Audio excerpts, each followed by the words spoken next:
सीता जी के साथ वनवास के लिए जब निकले तो थोड़ी दूर जाकर के सीता पूछती है, चलनो अब केतिक, कितना और चलना है। मेरा ख्याल है कार्यक्रम को सुनते सुनते आप भी पूछने लगे होंगे, सुननो अब केतिक, कितना आपको सुनना है। तो लेकिन फिर भी आप जानते हैं पूरा आकाश है, सूर्य प्रकाश जी हैं, राकेश रात वाले हैं, चंद्रमा के 12 राशियाँ बैठी हुई है, मैं स्वयं कन्या राशि का पुरुष हूँ।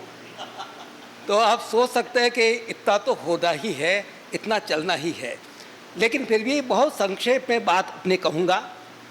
अभी बात आई थी, हमारी सम्मानीय भाभी जी ने कहा कि राकेश जी ने अंत तक कहा कि हम कर लेते हैं, पर जब उन्होंने वक्तव्य दिया कि मेरे घर के लोगों ने डाकुओं का आत्मसमर्पण करवाया, तो राकेश जी कहाँ लगते हैं, कर दिया समर्पण। और ये बड़ा सृजनात्मक समर्पण है।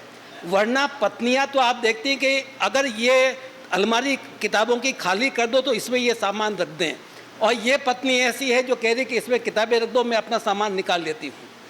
तो ये एक सृजनात्मक भाव जो पारिवारिकता से मिलता है, संस्कार से मिलता है, तो इसमें कितना बड़ा सहयोग।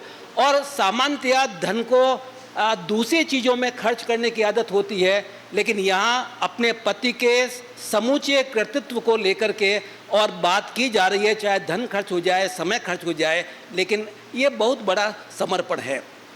मुझे लगता है कि स्त्री और समुद्र में भी कहीं न कहीं राकेश जी की यही स्त्री मौजूद है, जो पाताल में जाकर के और सारे उन दृश्यों को निकाल लाती है और उन चीज़ों को कहती है जिसमें आधुनिका स्त्री उपस्थित होती है।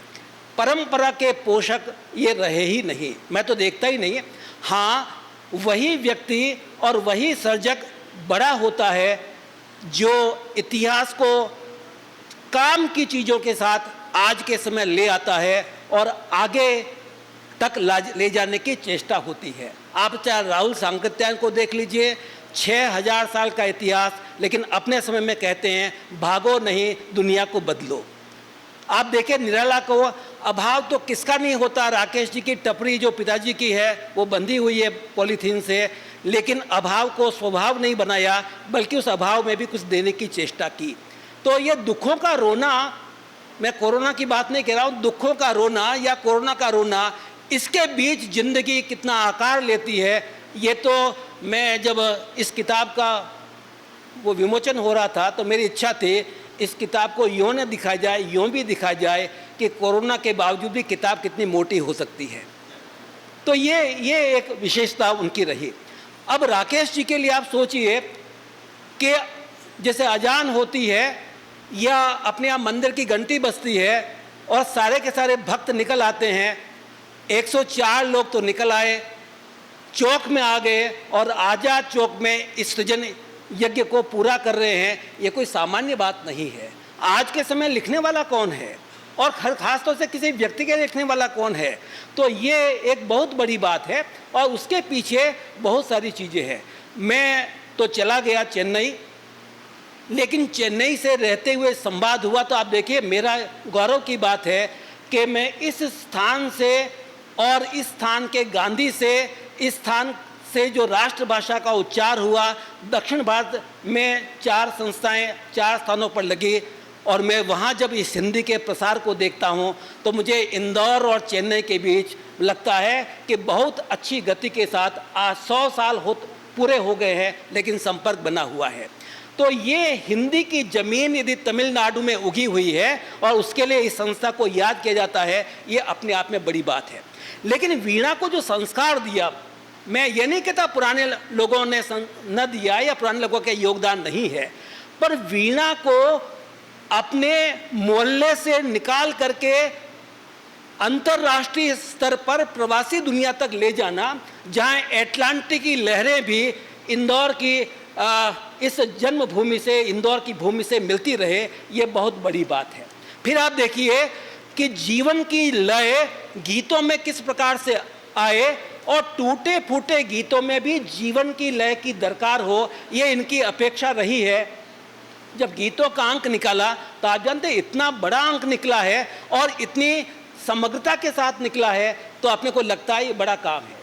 लेकिन 90 वर्षों की पूरी यात्रा को खंगाल करके वीणा के पीले पीले कागजों से लिए कविताएं कहानी निकाल करके और जो 300 पेज का अंक दे दिया, ये लगता है हम रुकने वाले नहीं हैं, शताब्दी की ओर हैं। इसका मतलब परंपरा का भी उतना ही चयन है, लेकिन देखते आगे है, शताब्दी की ओर है। और इस शताब्दी में इस शताब्दी भवन की कहीं न कहीं छाप, इंदौर की छाप, गांधी जी की छाप, हिंदी भाषा की छाप होनी चाहिए।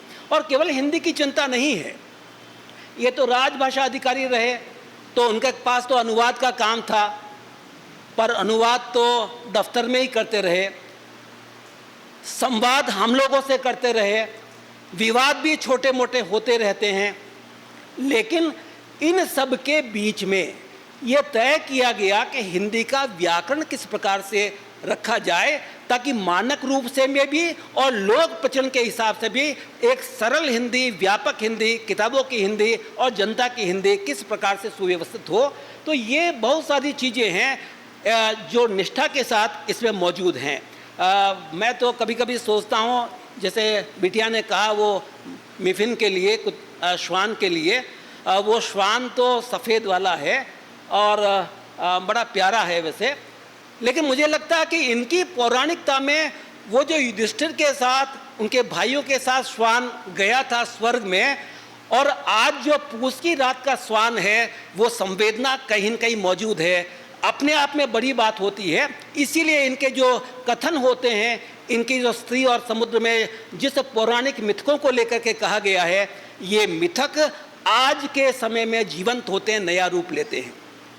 मैं इसीलिए धर्मवीर भारती को याद करता रहता हूँ। उसके पीछे पक्ष यही है कि जय गोविंद की भी, गीत गोविंद की भी राधा थी, सूर की भी राधा थी, लेकिन धर्मवीर भारती के रूप में जो कनुप्रिया आई तो उसने, कनुप्रिया ने सवाल पूछना शुरू किया, कनु तुम मेरे कौन हो। और जो उसके आधुनिक बिंब आए उसमें वो कहते हैं कि तुम जितने इतिहास बना के आओ, युद्ध लड़के आओ, लेकिन अंततः मेरे कंधे पर अपनी मुंडी रख करके सोना पड़ेगा। दुनिया युद्ध में नहीं जीती, दुनिया रागात्मकता में जीती है। आप देखिए उस मधुवन तुम कत रह थरे, उस राधा को निकाल करके युद्ध के मैदान में ले आए और अंततः कहा गया भक्ति की बात नहीं करता, ये रागात्मिका भक्ति जो उस काल की थी, ये आज की संवेदना का स्वर है। मैं अब बहुत लंबा ना बोलूँ, आदरणीय नर्मदा प्रसाद जी हमारे बीच में मौजूद हैं, इनके बारे में अभी बोलूं तो थोड़ा हो जाएगा, लेकिन मैं जो ये आजकल काम कर रहे हैं बड़ी बनी ठनी का मतलब राजस्थान की किशनगढ़ की एक कृति उन्होंने उसके पर लिखा है।